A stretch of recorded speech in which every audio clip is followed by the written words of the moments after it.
തെരഞ്ഞെടുപ്പ് ഫലം വരും മുമ്പേ കോൺഗ്രസിൽ കലാപക്കൊടി ഉയർന്നു കഴിഞ്ഞു. കൊച്ചി കോർപ്പറേഷനിലെ മേയർ സീറ്റിന്റെ മറയിൽ നിന്നുകൊണ്ടാണ് എയും ഐയും യുദ്ധം ആരംഭിച്ചത്. സ്ഥാനാർത്ഥി നിർണയം പാളിയതുമൂലം 8 സീറ്റെങ്കിലും നഷ്ടപ്പെടുമെന്ന് ഐ ഗ്രൂപ്പിന്റെ സ്വന്തം എൻ വേണുഗോപാൽ നേരം വെളുത്തപ്പോൾ തന്നെ തട്ടിവിട്ടു.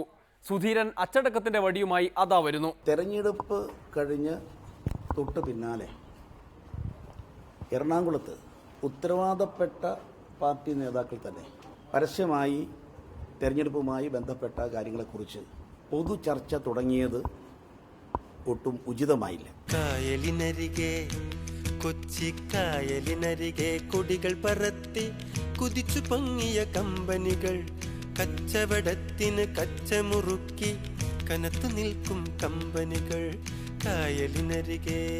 തെരഞ്ഞെടുപ്പ് കഴിഞ്ഞ് തെരഞ്ഞെടുപ്പിൽ ആത്മാർത്ഥമായി അങ്ങേയറ്റം പാടുപെട്ട് പ്രവർത്തിച്ച ആ പ്രവർത്തകരെ നിരാശരാക്കുന്ന നിലയിലേക്ക് ഇത്തരം കാര്യങ്ങളുടെ അവരവരുടെ അഭിപ്രായങ്ങൾ ഒരു പൊതു ചർച്ചയിലേക്ക്, പരസ്യമായ അഭിപ്രായ പ്രകടനങ്ങളിലേക്ക് പോകാൻ പാടില്ലായിരുന്നു. പ്രായോഗികമായി പറയുകയാണെന്നുണ്ടെങ്കിൽ കഴിഞ്ഞ തവണ ഇപ്പം ഞാൻ സ്ഥാനാർത്ഥിയായി വന്നു, ഭൂരിപക്ഷം ഉണ്ടായിരുന്നു.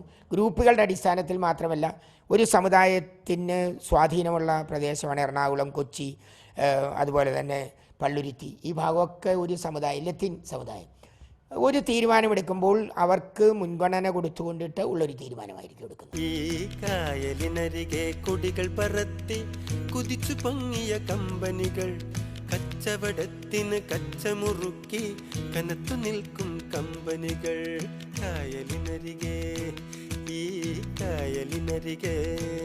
നേതാക്കളുടെ ഭാഗത്തു നിന്ന് ഉത്തരവാദപ്പെട്ട ആളുകൾ, അത് തുടങ്ങി വെച്ചവരാകട്ടെ, അതിൽ ഇടപെട്ടവരാകട്ടെ, ആ തരത്തിലുള്ള ചർച്ച ഒരു കാരണവശാലും ഉണ്ടാകാൻ പാടില്ലായിരുന്നു.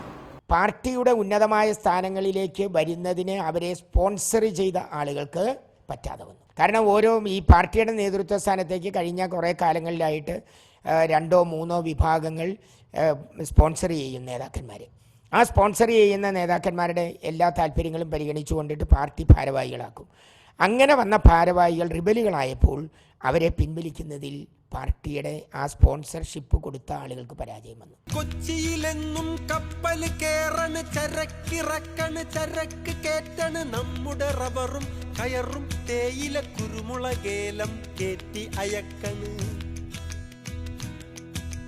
നമ്മുടെ നാടിൻ കരള് തുടിക്കണ്, വയറു വിശക്കണ്, നോ വേക്കൻസി. ഇനി ഇത് തുടർന്നാൽ അത് വളരെ ഗൗരവത്തോടുകൂടി കാണേണ്ടി വരികയും ഉചിതമായ കർശനമായ നടപടികളിലേക്ക് നീങ്ങേണ്ടി വരികയും ചെയ്യും. അത്തരം സാമുദായിക പരിഗണന ഇവിടെ കൊടുക്കലല്ലാണ്ട് ഇപ്പം സിറിയൻ കാത്തലിക്സിനെ കൊണ്ടുവന്ന് വെച്ച് തൃശ്ശൂർ ലത്തീന ഇടാനൊക്കില്ല. ചിലപ്പോൾ അവിടെ സിറിയൻ കാത്തലിക്സിനോ നായർ കമ്മ്യൂണിറ്റിക്കോ ചിലപ്പം കൊടുത്തെന്ന് വരും. അത്തരം പരിഗണനകൾ തെരഞ്ഞെടുപ്പ് കഴിയുമ്പോൾ മേയർ സ്ഥാനാർത്ഥിയെ തിരഞ്ഞെടുക്കുക. ആ പരിഗണനകളിൽ മുൻപന്തിയിൽ നിൽക്കുന്ന പരിഗണന ലത്തീൻ കത്തോലിക്കൻ്റെ പരിഗണനയാണ് കൊച്ചിയിൽ. കായലിനരികെ, ഈ കായലിനരികെ കൊടികൾ പറത്തി കുതിച്ചു പൊങ്ങിയ കമ്പനികൾ, കച്ചവടത്തിന് കച്ചമുറുക്കി കനത്തു നിൽക്കും കമ്പനികൾ കായലിനരികെ. വേണുഗോപാൽ പറഞ്ഞത് സുധീരന്റെ അച്ചടക്ക പ്രസ്താവനയുടെ അടിസ്ഥാനത്തിൽ വിലയിരുത്താൻ കഴിയില്ല. അച്ചടക്കമോ സീറ്റുകളോ വലുത് എന്ന് നാളെ അറിയാം. ഒരിടവേള കൂടി, അത് കഴിഞ്ഞ് വെള്ളാപ്പള്ളിയുടെ അച്ചടക്കം.